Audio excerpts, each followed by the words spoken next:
মধুময় সুধাম বৃন্দাবনে এলাম। রাধারানীর নাম গাইতে গাইতে আমরা বৃন্দাবনে এলাম, কিন্তু মনকে নিয়ে যেতে হবে বৃন্দাবনে। মন যদি পড়ে থাকে নকি বসানে, তাহলে বৃন্দাবনের দেহ নিয়ে গিয়েও কোনো লাভ হবে না। মনের আমাদের এমন ক্ষমতা আছে যে স্বর্গের মধ্যেও নরক তৈরি করে দিতে পারে, আবার নরকের মধ্যেও স্বর্গ তৈরি করে দিতে পারে। মন যদি আপনার শুদ্ধ হয়, আপনি যদি নরকেও বসে থাকেন সেখানেই স্বর্গের অনুভূতি পাবেন। মনই যদি অপবিত্র হয়ে যায়, আপনি যদি স্বর্গেও বসে থাকেন সেখানেই মনের মধ্যে নরক তৈরি হয়ে যায়। আমি যখন ইংরাজি অনার্স পড়েছিলাম বাবা, আমাদের বর্ধমান ইউনিভার্সিটির সিলেবাসে জন মিল্টনের প্যারাডাইস লস্ট বলে একটা এপিক মহাকাব্য ছিল। যখন অনার্স পড়েছিলাম, আপনাদের আশীর্বাদ মাথায় নিয়ে সেই ছোট্টবেলা থেকে আমি কীর্তন পরিবেশন করছি, সেই 5 বছর বয়স থেকে। আমার প্রথম কীর্তন শিক্ষা, এই যে আমার বাবা কিবোর্ড বাজাচ্ছেন, কীর্তনিয়া গদাধর দাস, ওনার কাছে আমার প্রথম কীর্তন শিক্ষা। সেই 5 বছর বয়সে উনি কোলে করে আসরে তুলেছিলেন। পরবর্তীকালে কীর্তন সম্রাট শ্রী সুমন ভট্টাচার্য মহাশয় কৃপা করেছেন এবং কীর্তনের মূল ঘরানার গান তিনি শিখিয়েছেন। সেই সঙ্গে আপনাদের আশীর্বাদে আমি বর্ধমান ইউনিভার্সিটি থেকে ইংরাজি MA করেছি, BEd করেছি। তারপরে কলকাতা রবীন্দ্রভারতী বিশ্ববিদ্যালয় থেকে এই কীর্তন বিষয় নিয়ে আমি একটা MA কমপ্লিট করলাম। ও মায়েরা, কি হলো কি? ওই চকলেটটা বন্ধ করতে পারে। আচ্ছা, কীর্তন চলাকালীন হ্যাঁ, চকলেট বাতাসা এখন দিতে আসবেন না, কীর্তনের শেষে দেবেন। হ্যাঁ,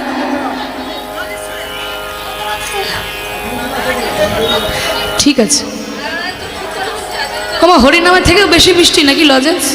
হ্যাঁ, হরিনামের থেকেও বেশি মিষ্টি, তো ওইদিকে এত মন কিসে? হ্যাঁ, শেষকালে দেওয়া হবে, শেষকালে তখন লুট দেওয়া হবে, বাতাসা চকলেট সব লুট দেওয়া হবে। তখন হরিনাম বন্ধ হয়ে যাবে, হরিনামের মধু আর পাবে না, তখন চকলেটের মধুই পান করবে। এখন আপাতত এই যতক্ষণ নামের মধু পাচ্ছ ততক্ষণ প্রাণ ভরে নিয়ে নাও। নামের অমৃত সবসময় পাওয়া যাবে না। নিতাই গৌর হরিবল। তা আমি যখন ইংরেজি অনার্স পড়েছিলাম, সেখানে জন মিল্টনের প্যারাডাইস লস্ট, সেখানে মিল্টন বলছে যে mind in its own place in itself can make a heaven of hell a hell of heaven. Mind in its own place মানে মন তার নিজের জায়গায়, ইন ইটসেলফ তার নিজের মধ্যে, can make a heaven of hell মানে নরকের মধ্যেও স্বর্গ তৈরি করে নিতে পারে, আ হেল অফ হেভেন, আবার স্বর্গের মধ্যেও নরক তৈরি করে নিতে পারে। মন যদি তোমার শুদ্ধ হয়, তুমি যদি নরকেও বসে থাকো সেখানেই স্বর্গের অনুভূতি পাবে। কিন্তু মনই যদি অপবিত্র হয়ে যায়, তুমি যদি স্বর্গেও বসে থাকো সেখানেই নরক তৈরি হয়ে যায়। হ্যাঁ, তাই মনকে নিয়ে বৃন্দাবনে এসেছি, আস্বাদন করব কৃষ্ণ সুদামার কথা। এই সুদামা ভগবান শ্রীকৃষ্ণের প্রিয় সখা, সুদাম সখা। আমরা কিন্তু সখাদের নাম সবার, ও মায়েরা, সুদাম সখা, শ্রীদাম সুদাম। এই সুদামকে আদর করে সুদামা বলি ডাকত। এই সুদামের বাবার নাম হচ্ছে মটুক মহারাজ, মায়ের নাম হলো রচনা দেবী। এই রচনা দেবী প্রত্যেক দিন সকালবেলায় সুদামাকে সুন্দর করে সাজিয়ে দেয় কৃষ্ণের সঙ্গে গোচারণে যাবে বলে। আর সাজিয়ে দিয়ে বলে, ওরে সুদামা, তুই যেমন আমার ছেলে তেমনি কৃষ্ণও যে আমার ছেলেরই মতো।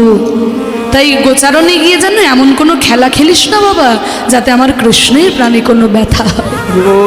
এই বলে সুদামাকে সাজিয়ে দিয়েছে, সুন্দর করে এসেছে, গোচারণে খেলা খেলছে। 24 জন সখা নিয়ে গোবিন্দ আমার খেলা খেলছে। এই তোরা সবাই আমার সঙ্গে খেলবি তো? সবাই খেলবি? সবাই খেলবো।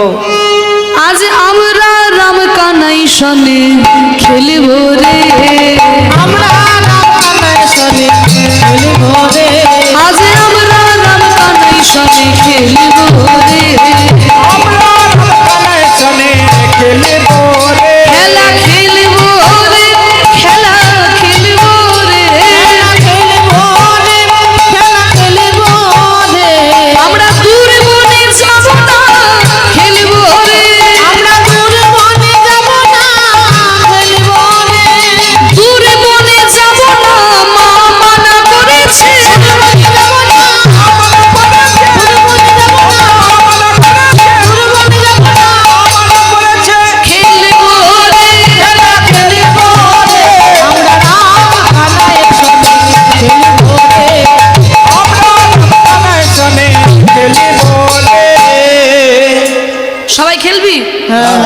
কি খেলা হবে? এই কানাই কি খেলা হবে গোচারণে আজকে? কি খেলা হবে আমি তো বলতে পারি না রে, কারণ মাথার উপরে দাদা বলরাম রয়েছে। দাদা বলরাম যা বলবে তাই খেলা হবে। ও দাদা বলরাম, আজ আমাদের গোচারণে কি খেলা হবে গো? আজ কি খেলা হবে? আজ হবে কাঁধে করা কাঁধে চড়া খেলা। দাদা বলরাম যখন বলে দিয়েছে খেলা হবে কাঁধে করা আর কাঁধে চড়া, তা কে কাঁধে করবে আর কে কাঁধে চড়বি রে? তুই কি করবি? আমি চড়বো। তুই কাঁধে চড়বি? তুই কি করবি? তুইও চড়বি? হ্যাঁ, আমিও চলবো। আমিও কাঁধে চড়বো। আমরা সবাই কাঁধে চড়বো। হ্যাঁ, সবাই যদি বলিস কাঁধে চড়বো তাহলে কাঁধে করবে কে? সবাই বলছে কাঁধে চড়বো, সবাই চড়ার দলে যদি কেউ নাম লেখাতে পারে, কেউ কি আর কাঁধে করার দলে নাম লেখাবে? বলছে ওইভাবে বললে হবে না। এই আমরা কতজন সখা আছি? 24 জন। শুনে রাখো মায়েরা, বৃন্দাবনে কৃষ্ণের সখা হচ্ছে 24 জন। তাদের মধ্যে 12 জন প্রধান সখা, 12 জন উপপ্রধান। প্রধান সখা 12 জন কারা রয়েছে? শ্রীদাম, সুদাম, দাম, বসুদাম, সুবল, মহাবল, সুবাহু, বহুবাহু, স্তোককৃষ্ণ, অর্জুন, লবঙ্গ আর মধুমঙ্গল। 12টা হলো? গুনেছ? বলে মাগো শুনতে বললে শুনলাম, গুনতে বললে তবে তো গুনবো। তাহলে এবার বলছি গুনো ভালো করে। শ্রীদাম, সুদাম, দাম, বসুদাম, সুবল, মহাবল, সুবাহু, বহুবাহু, স্তোককৃষ্ণ, অর্জুন, লবঙ্গ, মধুমঙ্গল। দেখবে লবঙ্গ মানে খাবার লবঙ্গ নয়, হরি বল হরি বল। ওটা কৃষ্ণের 12 জন সখার মধ্যে একজনের নাম লবঙ্গ। তাহলে 12 জন প্রধান সখা আর 12 জন উপপ্রধান। তাদের মধ্যে কারা আছে? হলায়ুধ, বরুথপ, গন্ধর্ব, কিঙ্কিনী, অংশুমান, ভদ্রসেন, বিলাসী, বসন্ত, উজ্জ্বল, কলবিঙ্ক, কোকিল, পুণ্ডরী। 12 আর 12 যোগ করলে 24। এই 24 জন সখা নিয়ে গোবিন্দ খেলা করছেন। তত্ত্বের দিকে শুনে রাখুন, আমরাও কিন্তু এই দেহের মধ্যে 24টি সখা নিয়ে খেলছি সংসারী গোষ্ঠী। এই সংসারটাও তো গোষ্ঠ, আমরাও এসেছি।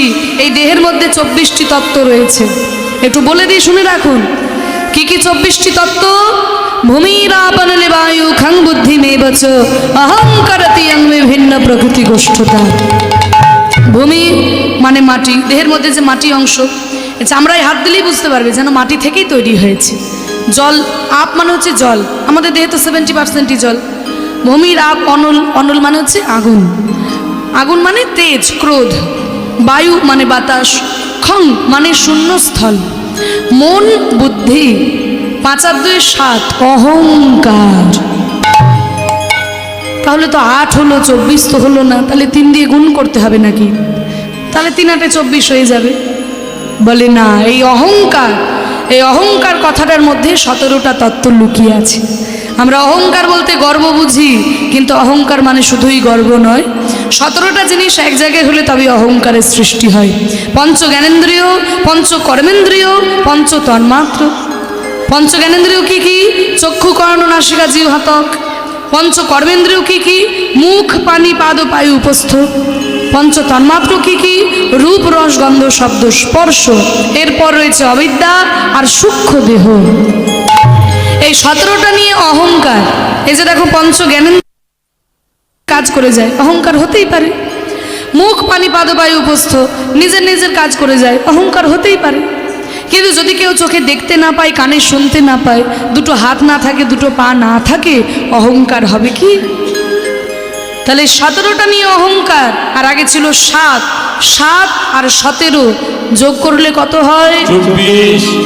এই 24 জন সখা নিয়ে আমরাও এই দেহের মধ্যে সংসারী গোষ্ঠী খেলছি। এই 24 জন সখা আর কৃষ্ণ বলরাম মানে মোট 26 জন। এই তাড়াতাড়ি জঙ্গল থেকে 26টা বড় বড় পাতা নিয়ে আয় তো। এনেছিস? ওর মধ্যে একটা পাতাকে ছিদ্র কর। করেছিস? ছেঁড়া পাতাকে ভালো পাতায় মিশিয়ে দে। এবার এই পাতাগুলো আমাকে দে। হ্যাঁ, এবার আমি একটা একটা করে পাতা সবাইকে দেব। যার কপালে ওই ছেঁড়া পাতাটা পড়বে সে হবে চোর, আর আমাদের সবাইকে কাঁধে করে নিয়ে যমুনার তীর পর্যন্ত যাবে। ঠিক আছে। ঠিক আছে? এই তোরা কিন্তু কেউ পাতা বাছাবাছি করবি না। না না। এই নে, এই নে শ্রীরাম।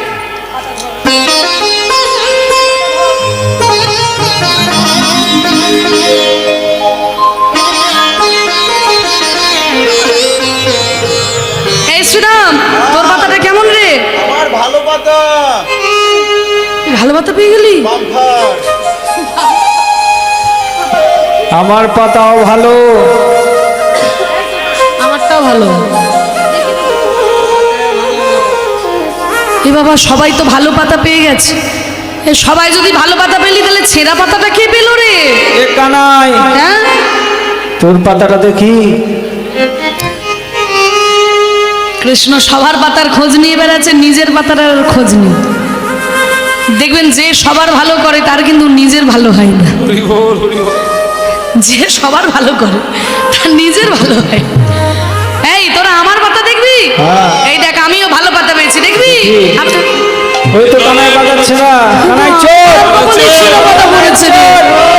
আমার কপালে ছেঁড়া পাতা। কানাই চোর। চোর বলবি না, চোর বলবি না বলে দিলাম। কানাই চোর। চোর বলবি না। চোরকে চোর বলেছি তা গায়ে ফসকা পড়ে গেছে। চোরের মাই আবার বড় গলা। চোরের মায়ের বড় গলা। তুই তো বৃন্দাবনের ঘর থেকে দিনরাত ননি মাখন চুরি করে করে খাচ্ছিস, তো তোকে চোর বলেছি তো তোর গায়ে ফসকা পড়েছে? এই শোন, আমি যখন বৃন্দাবনের ঘর থেকে ননি মাখন চুরি করে খাই, ওই চুরি করা নবনী কি আমি একা খাই? তোরা সবাই ভাগ করে খাস। আমরা সবাই খাই। তাহলে চুরি করা ননি মাখন যে খাবে সে। ঠিক আছে। আমি চোর হলে তোরা সবাই চোর। এ কানাই, অত কথায় কাজ নেই, তুই চোর হয়েছিস, কাঁধে কর। ঠিক আছে, ঠিক আছে। এই সুদামা, নে নে আমার কাঁধের উপরে ওঠ। সুদামারে লইয়া কাঁধে ছুটিতে লাগিল। হরি বল। আমারে লইয়া কাঁধে ছুটিতে লাগিল। সুধামারে লইয়া কাঁধে ছুটিতে লাগিল। পক্কয়াম্র বৃক্ষ তলে আসিয়া দাঁড়ালো। পক্কয়াম্র বৃক্ষ তলে আসিয়া দাঁড়ালো। কানাই, এত জোরে ছুটিস না, কানাই পড়ে যাবো। দাঁড়া দাঁড়া দাঁড়া রে, দাঁড়া রে। কানাই দাঁড়া রে, দাঁড়া রে। কানাই দাঁড়া রে, দাঁড়া রে। কানাই দাঁড়া রে, দাঁড়া রে। দেখ দেখ, পাকা পাকা আম ফুলেছে। দাঁড়া রে, দাঁড়া রে। কানাই পাকা পাকা আম ফলেছে। কানাই দাঁড়া রে, দাঁড়া রে। দেখ দেখ, বৃন্দাবনের গাছে কেমন পাকা পাকা আম ফলেছে দেখ। কানাই দাঁড়া, কানাই দাঁড়া। এই সুদামা, ওই পাকা পাকা আম তুই আমাকে দেখাচ্ছিস, দে না, গাছ থেকে একটা পাকা আম পেড়ে আমার হাতে দে। হরি বল, হরি বল। কানাই, এত উঁচুতে গাছে আম আমি তো নাগাল পাবো না ভাই। এই সুদামা, তুই তো আমার কাঁধের উপরে উঠেই আছিস, এক কাজ কর, তুই আমার কাঁধের উপরে চেপে দাঁড়িয়ে যা। আমার কাঁধে চেপে দাঁড়িয়ে যা, তাহলে তুই আম গাছে নাগাল পেয়ে যাবি, আর একটা একটা করে পাকা আম পেরে তুই আমার হাতে দে। এই বলে কৃষ্ণের কাঁধের উপরে চেপে সুদামা দাঁড়িয়েছে। আরে যেই না দাঁড়িয়েছে অমনি নাগাল পেয়ে গেছে। কানাই, পেয়ে গেছি, পেয়ে গেছি, তাড়াতাড়ি দে। অমনি গাছ থেকে একটা পাকা আম পেরে যেই না কানাইয়ের হাতে দিতে যাবে, আর দিতে গিয়ে মনে মনে ভাবে, এই আম আমার কানাইকে আমি কেমন করে দেব? আমি কেমন করে দেব? আমি ভালো, আমার কানাইও ভালো, কিন্তু আমাদের রাজা কংস তো ভালো নয়। কংস তো ভালো নয়। এই রাজা কংস আমার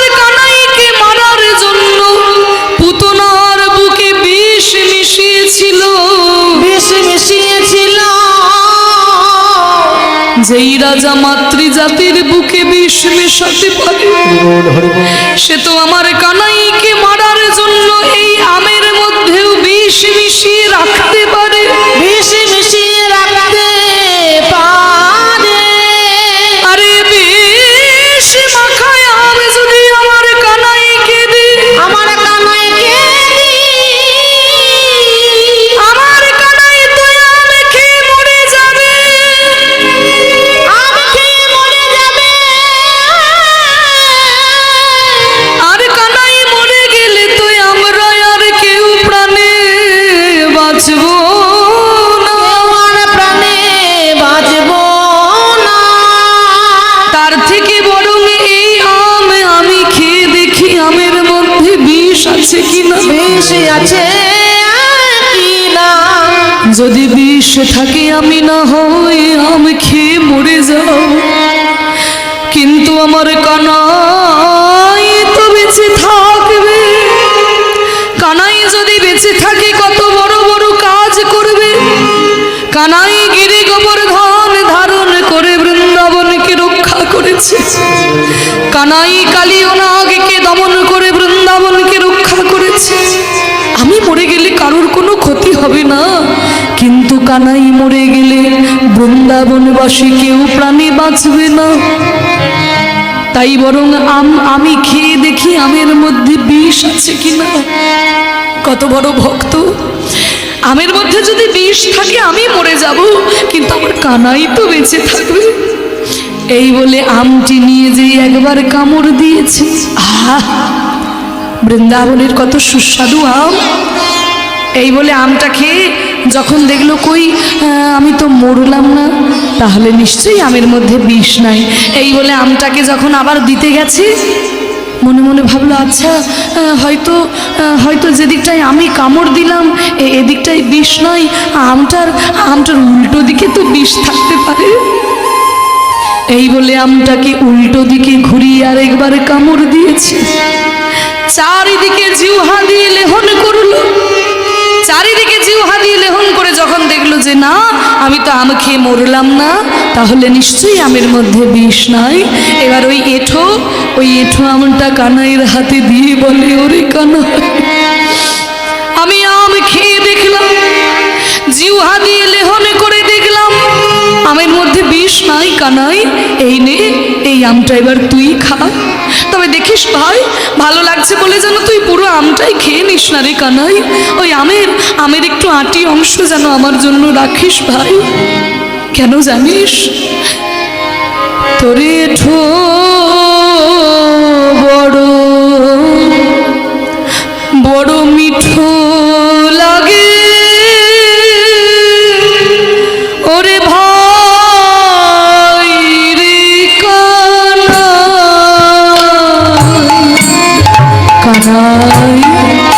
তোর এঠো বড় মিঠো লাগে ভাই রে কানাই। তোর একটু আম যে আমার বড় ভালো লাগে ভাই, আমি খাইতে বড় সুখ পাই। ওরে তাইতে তোর এঠো খাই। খাইতে বড় সুখ পাই। তাইতে তোর এঠো খাই। তাই তো খেতে খেতে তোর মুখ হতে দিতে হলো ভাই, তোর মুখ হতে দিতে হলো ভাই। এঠো বড় মিঠো লাগে ভাই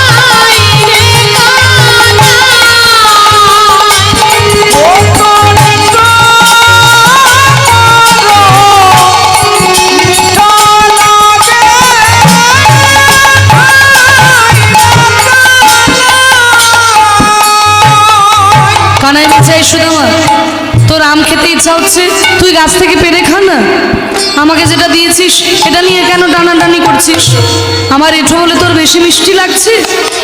বলে হ্যাঁ রে কানাই, তোর এঁঠো বলেই যে বেশি মিষ্টি কানাই।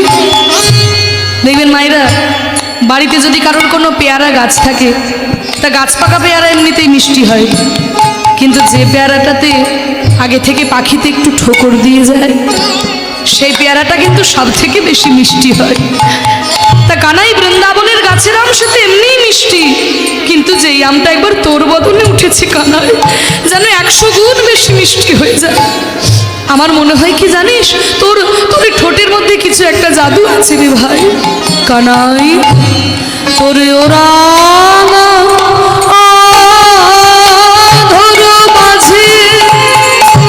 আমি না জানি কি সুধায় আছে, ওরা গায়া ধরা মাঝে আমি না জানি কি সুধায় আছে। ভাই কানাই রে তোর চাঁদ মুখের বলি হারি যায়, তোর চাঁদ মুখের বলি হারি যায়।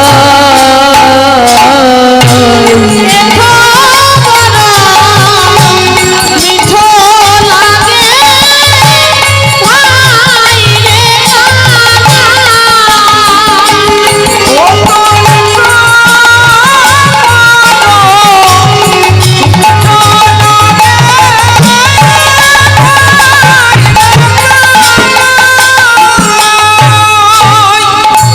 ভগবানকে কেমন করে ভালোবাসতে হয় দেখো। আমরা তো ভগবানকে ভালোবাসতে পারি না। আমরা ভগবানকে ভালোবাসি, 1000টা জিনিস চেয়ে তারপরে ভগবানকে ডাকি। ঠাকুরের কাছে এসে 10 টাকার বাতাসা দিয়ে বলি, ঠাকুর এই আমি তোমাকে বাতাসা দিলাম, আমার একতলা বাড়িটা যেন তাড়াতাড়ি 2 তলা হয়ে যায়, আমার মেয়ের বিয়েটা যেন হয়ে যায়, আমার ছেলের চাকরিটা যেন হয়ে যায়, এই আমি তোমাকে বাতাসা দিলাম।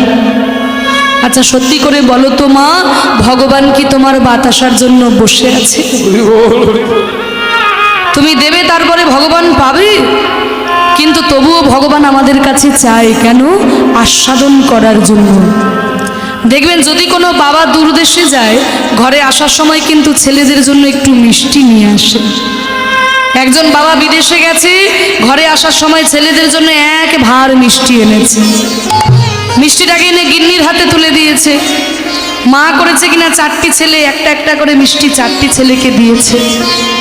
আর ছেলেদেরকে দেওয়ার পরে ছেলেরা যখন মিষ্টিগুলো খায়, তখন বাবা হাত পেতে চায়, ওরে ওরে আমাকে একটু দিবি না, আমাকে একটু দে। আচ্ছা সত্যি করে বলো তো মা, বাবা কি খাবার জন্য চায়?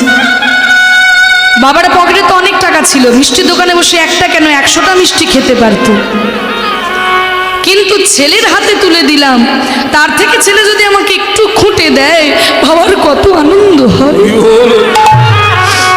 তাহলে 4টা ছেলের মধ্যে একটা ছেলে করে কি না, বাবাকে একটু নখে করে খুঁটে দেয়, এই দেখো বাবা তোমায় দিলাম। আর ওইটুকু মিষ্টি খেয়ে বাবার আনন্দে প্রাণটা ভরে যায়। আহা, ওই মিষ্টির এত স্বাদ আমার আগে তো জানা ছিল না।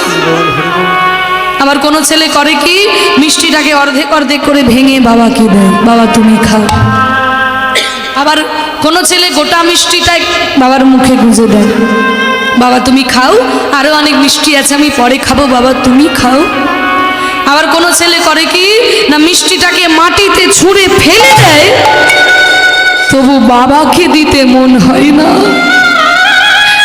যিনি আমাদের বিশ্ব ব্রহ্মাণ্ডের মালিক, আমাদের সকল কিছু দান করে আজকে কলিযুগে হাত তুলে দাঁড়িয়ে আছেন, ও কলিজি আমি যে তোমাদের সর্বস্ব দান করে ভিখারি হলাম, তোমরা আমাকে কিছু দেবে না, আমাকে কিছু দাও। ও যে দেখবে মাগো, নবদ্বীপে ধামেশ্বর মহাপ্রভু, সামনে বিষ্ণুপ্রিয়া প্রতিষ্ঠিত যে মহাপ্রভু, সামনের দিকে হাত দুটো বের করে দাঁড়িয়ে আছেন। আমি যে তোমাদের সব কিছু দান করে ভিখারি হলাম, তোমরা আমাকে কিছু দাও। আমরা ভগবানকে দিতে পারি না।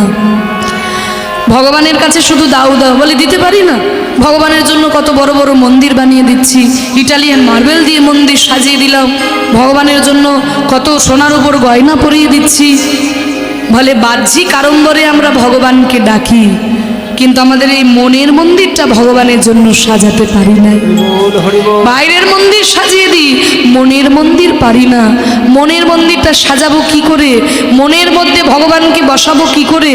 মনটা ভগবানকে দেব কি করে? মনটা তো সংসারে দিয়ে বসে আছি, সংসারেই মনটা দিলাম। কিন্তু মা গো, সংসারে আমরা যাদের মন দিলাম, এই সংসারে আমাদের কেউ আপন নয় মা। সবাই কিন্তু একটা স্বার্থ নিয়ে বসে আছে। যতদিন অর্থ উপার্জন করতে পারবেন বাবা, সংসারে সবাই আপনাকে ভালোবাসবে। যতদিন পরিশ্রম করতে পারবে মা, সংসারে সবাই তোমাকে ভালোবাসবে। কিন্তু যখন জরাই শরীর জরাজীর্ণ হয়ে যাবে, তখন আর কেউ ডেকে জিজ্ঞাসাও করবে না, মা কেমন আছো, বাবা কেমন আছো। বল হরি বল। শত শত বছর আগে শঙ্করাচার্য বলেছেন, যাবৎ বৃত্ত পার্জন শক্ত তাবন নিজ পরিবার লক্ত তদঞ্চ জরয়া জর জর দেহে বার্তাং কোপিনা পৃচ্ছতি গেহে। যখন জরাই শরীর জরাজীর্ণ হয়ে যায়, কেউ আর খোঁজ খবর নেয় না। ভেবে দেখ মন, কেউ কারো মিছে ভ্রম ভূমণ্ডলে। ভেবে দেখ মন, কেউ কারো মিছে ভ্রম ভূমণ্ডলে। ভুলো না দক্ষিণা কালী বদ্ধ হয়ে মায়া জালে। ভুলো না দক্ষিণা কালী বদ্ধ হয়ে মায়া জালে।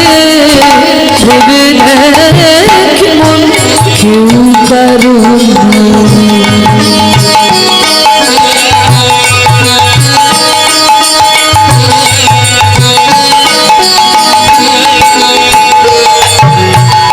এই পৃথিবীতে কেউ আমাদের আপন নয় গো। শোনো, যার জন্য মর ভেবে সে কি তোমার সঙ্গে যাবে। যার জন্য মর ভেবে সে কি তোমার সঙ্গে যাবে। যাদের জন্য চিন্তা করে করে তুমি জীবন পাত করে দিলে, যাদের জন্য চিন্তা করে করে তোমার রাত্রে ঘুম আসে না, সঙ্গে করে নিয়ে যেতে পারবে? ভবে এসেছো একা, যেতে হবে একা, সঙ্গের সাথে কেউ হবে না তোমার। সঙ্গে করে তো নিয়ে যেতে পারবেই না। আবার কি হবে জানো? সেই প্রেয়সী দেবে ছড়া, অমঙ্গল হবে বলে। অনেক বাবারা হয়তো আছেন, কিছু মনে করবেন না, এটা আমার কথা নয়, রামপ্রসাদ সেনের লেখা এই গান। তিনি বলছেন যে অনেকেই আছেন যে নিজ প্রেয়সীকে না দেখে থাকতে পারেন না। বলে বাবা, যেই প্রেয়সীকে না দেখে আজকে তুমি থাকতে পারছো না, আজকে যদি তুমি মরে যাও, আজকে যদি তুমি মরে যাও, কালকে সকালে যখন তোমাকে ওই বাঁশের দোলায় নিয়ে চড়িয়ে যাবে, তোমার সেই প্রেয়সী ওই ঝাঁটা দিয়ে গোবরের ছড়া দিয়ে দেবে, যাতে সংসারে অমঙ্গল না হয়। এই তো সংসার। সেই প্রেয়সী দেবে ছড়া, অমঙ্গল হবে বলে। সেই প্রেয়সী দেবে ছড়া, অমঙ্গল হবে বলে। ভেবে দেখ